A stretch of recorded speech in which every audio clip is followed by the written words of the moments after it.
हर हर महादेव दोस्तों, स्वागत है आपका हमारे YouTube चैनल पर। आज की वीडियो में हम सुनेंगे शिव महापुराण श्री रुद्र संहिता पंचम खंड का 26वां अध्याय धात्री, मालती और तुलसी का आविर्भाव।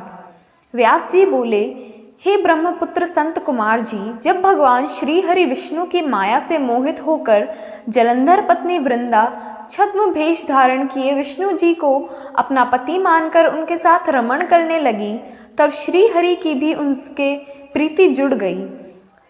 सच्चाई जान लेने के बाद कि जलंधर के रूप में भगवान श्री हरि ने उसके साथ छल किया है, उसने अग्नि में जलकर अपने प्राणों की आहुति दे दी। तब फिर आगे क्या हुआ, भगवान विष्णु कहाँ गए और उन्होंने क्या किया? तुलसी के रूप में वृंदा का जन्म कैसे और कब हुआ, कृपया वह कथा मुझे बताइए। संत कुमार जी बोले, हे महर्षि, मैं आपके सभी प्रश्नों का उत्तर देता हूँ, मेरी कथा सुनिए, आपकी सभी जिज्ञासाएं दूर हो जाएंगी।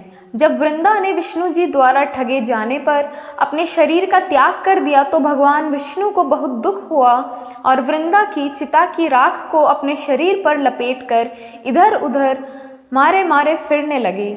इधर जब देवताओं को भगवान श्री हरि विष्णु की इस हालत के बारे में पता चला तो वे सब बहुत चिंतित हुए। उन्हें समझ में नहीं आ रहा था कि वे क्या करें। जगत के पालनकर्ता भगवान विष्णु को इस तरह दर दर भटकना शोभा नहीं देता। जब देवताओं को इस समस्या का कोई हल नहीं सूझा तब वे देवाधिदेव भगवान शिव की शरण में गए। ब्रह्मा जी को साथ लेकर देवराज इंद्र देवताओं सहित कैलाश पर्वत पर पहुँचे। वहाँ उन्होंने त्रिलोकनाथ भगवान शिव को हाथ जोड़कर प्रणाम किया और उनकी स्तुति करने लगे। तत्पश्चात शिव के पूछने पर देवताओं ने वहां आने का प्रयोजन शिव जी को बताया। देवताओं ने कहा, हे देवाधिदेव, करुणा निधान, भक्त वत्सल शिव, आप तो सर्वेश्वर हैं, सर्वज्ञाता हैं। इस संसार की कोई बात आपसे छिपी नहीं है।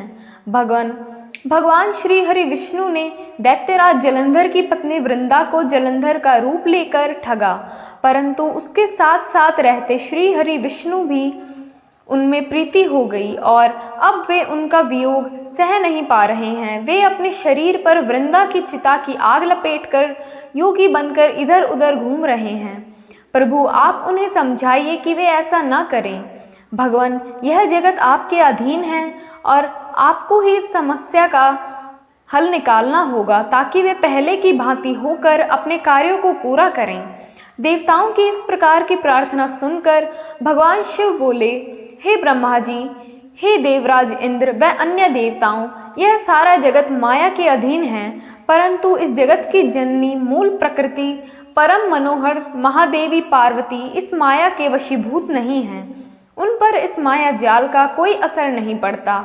इसलिए आप भगवान श्री हरि विष्णु के इस मोह माया के जाल को दूर करने के लिए आदि देवी प्रकृति की आधारभूत देवी पार्वती की शरण में जाइए। यदि आपके द्वारा वे प्रसन्न हो गई तो आपकी हर एक समस्या का समाधान हो जाएगा और वे आपके कार्यों को पूर्ण करेंगी। देवाधिदेव महादेव भगवान शिव के इन वचनों को सुनकर सभी देवताओं को अत्यंत प्रसन्नता हुई और वे भगवान शिव से आज्ञा लेकर मूल प्रकृति की शरण में चले गए। इस प्रकार जब देवता प्रकृति देवी की शरण में जा रहे थे उस समय वहां आकाशवाणी हुई, हे देवताओं, मैं ही तीनों प्रकार के गुणों से अलग होकर निवास करती हूँ।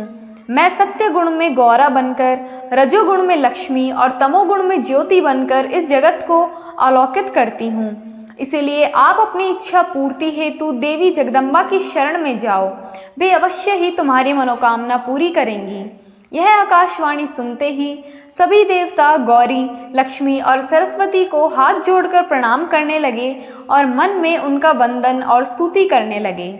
इस प्रकार जब देवताओं ने शुद्ध हृदय से तीनों देवियों का स्मरण किया तब वे तीनों देवियां वहां प्रकट हो गई। देवियों को साक्षात अपने सामने पाकर देवता बहुत हर्षित हुए और गौरी, लक्ष्मी और सरस्वती की वंदना और पूजन अर्चन करने लगे। तब तीनों देवियों ने मुस्कुराकर कहा, हे देवताओं, हम तीनों देवियां तुम्हारी स्तुति से बहुत प्रसन्न हैं। तुम जो कुछ चाहते हो हमें बताओ, हम तुम्हारी मनोकामना अवश्य पूर्ण करेंगी। देवियों के इस कथन को सुनकर देवताओं का प्रतिनिधित्व करते हुए देवराज इंद्र ने भगवान श्री हरि विष्णु के बारे में सब कुछ गौरी, लक्ष्मी और सरस्वती देवी को बता दिया। तब उन्होंने कुछ बीज देवताओं को दिए और कहा कि ये बीज ले जाकर तुम देवी वृंदा की चिता की राख में बो दो। ऐसा करने से तुम्हारे अभिष्ट कार्यों की सिद्धि होगी।